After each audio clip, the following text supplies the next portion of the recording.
Peroulis, and this is my diet. My name is Kate Peroulis, and I was born in Grand Junction, Colorado, October the 7th, 1928. And I went to school in Grand Junction, Mesa College, and I did get a teaching certificate for a short time. When I met my husband, John Peroulis, we came to Craig in 1952, in January. But his family had come to Craig in the around 1935.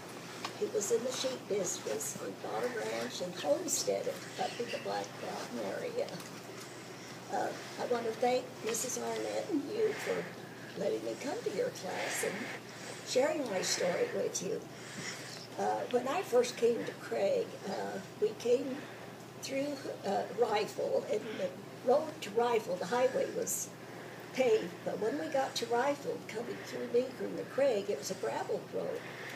And it was quite a change for me to come to Craig because it was a little smaller town than Grand Junction.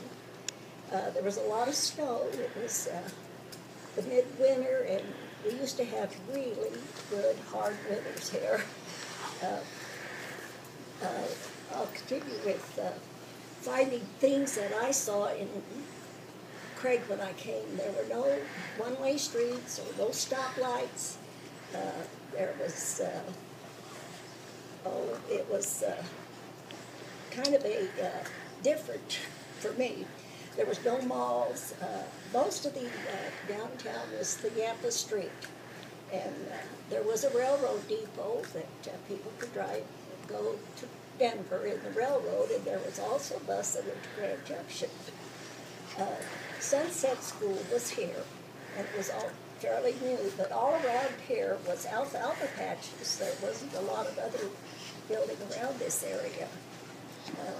The other grade school was the Yampa School, and it's where the administration building is now. The high school was fairly new, and it was where the middle school was. And the middle school was on Bree Street, where they tore it down, and there was a park there now. There was a lot of country schools at that time, and they used to have just all grades in those classes. And they usually had one teacher that lived on the area close to it. She was a country teacher. They had their lunches. It was just self-contained in one little room. Hamilton is probably the closest one that you might have seen, and it's been converted to a residential area now. But there was a radio station, there was churches, and there was a lot of, well, the Cosgrove Hotel was very prominent at that time and quite a place. The hospital was still fairly new too. There were about, I say 4 doctors and a couple of dentists, and there were garages. There was, everything was pretty centrally located down on Yampa. The post office, everything was on that Yampa Avenue. The thing about olden days is one store sort of centralized on some things, like if you wanted to get an aspirin or a prescription, you went to a drugstore. You didn't go to these stores where they have everything. If you wanted to buy a pair of boots, you went to a men's store. Or it was very different.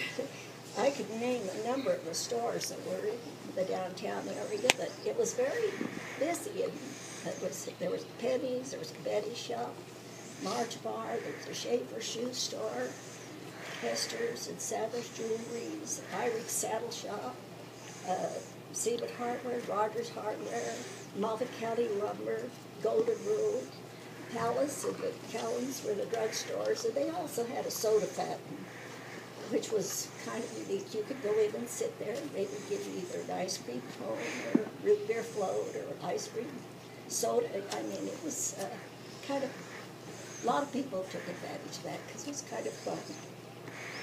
There was a Safeway and Bill's Supermarket, bakery, and there was a creamery, and the creamery was quite unique because the people would take their milk and their cream there. And we even used to get home delivery. They would deliver milk in a bottle with a little container at your door, and you had to take care of your bottles and wash them because you would get a deposit for your milk bottles. And all the pop bottles, the same. I think milk bottles were about a nickel a bottle if you wanted to get a deposit back on them. And then the pop bottles were about 2 cents. And the grocery stores were a little different because the meat market was big. You didn't have it all packaged or ready like the stores are today. They were very different. There was a theater, and a lot of people went to the theater.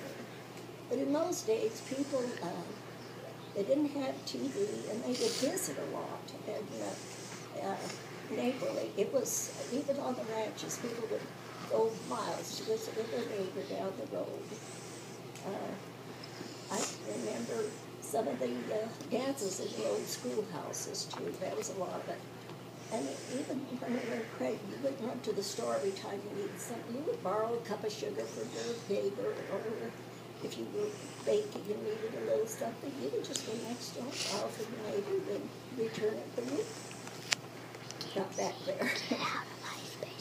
Trying to radio station, we had KRII, and most of the ranchers always woke up and listened to the radio the first thing in the morning because there was no TV or any other type of thing going on there. We lived in Craig usually through October to around June, and in June, in the sheep business, we would go up to the summer ranch. And our summer ranch was up above Hayden, about 35 miles southeast of Hayden. And it was, my first house was a log house, no water, no telephone, no electricity. It was, had a pot-bellied stove and then a kitchen stove that we used for cooking and heating. And we had a well where you would haul the water from. Of course, it was a little different. I don't know how to describe it, but it was kind of an interesting life. But it just survived. It was what you made of it. We pumped the water and we would carry buckets up to the house, and we had a little wash basin where you would take care of your health needs, and then maybe have a big tub and take a bath maybe once a week, not like they do now. It was a little different there. We did have chickens, a milk cow, of course, bum lambs. We used to have the little lambs that they would, their mother would have more than one lamb and not be able to take care of them. We would raise them on a bottle with milk. And we'd use the cow's milk, and then we would also skim the cream off of the milk and put it in a jar and turn it to make butter. You could just put it in a quart jar and shake it until it would make butter.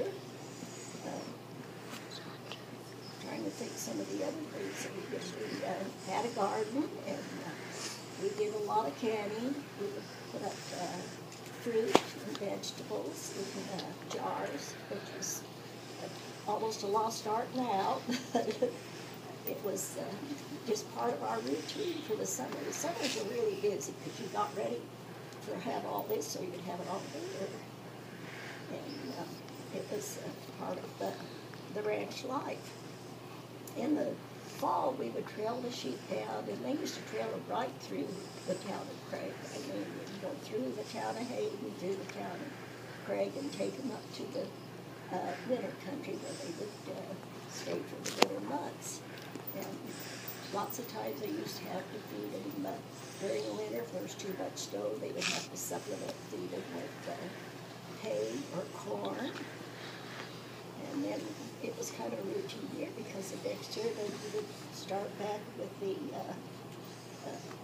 same routine, taking them up to the summer range.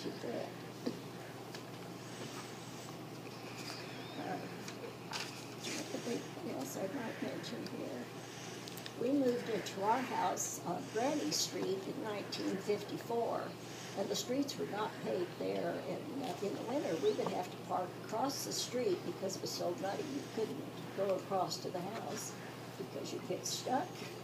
And then our kids would sleigh down this Granny Street. It was one of the best hills in town, and they would sleigh up and down that hill. And it was a little different than it is today. Craig at one time was the largest wool shipping center in the United States, and most of the area around here was related to agriculture and the mining, which the mining now has really probably become more important. Agriculture is kind of fading out. It's not as good as it used to be. The power plant went in, I'm not sure of the date, but once it went in, that's when Craig really started to change. There were people coming in to help build it and then to work in it. And there were a lot of trailer courts began because there was not that many houses available for the people to live in. And Craig really started to change with the power plant they did. I don't know what else I could add.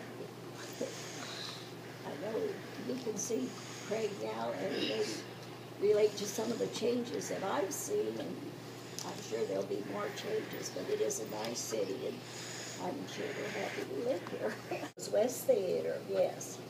And they used to have a bad day on a Saturday, you know. People didn't have a lot to do, you know. They would visit, you know, go to church on Sunday, but the theater was probably, they would play cards, you know. You had to entertain yourself because there wasn't a lot of other activities for you to do. There was no golf, and but there was a bowling alley. And a lot of towns had, a lot of different organizations had bowling groups, and they would go bowling. School, but I lived in Colton, you heard about that now, and we lived on the ranch, we had to walk.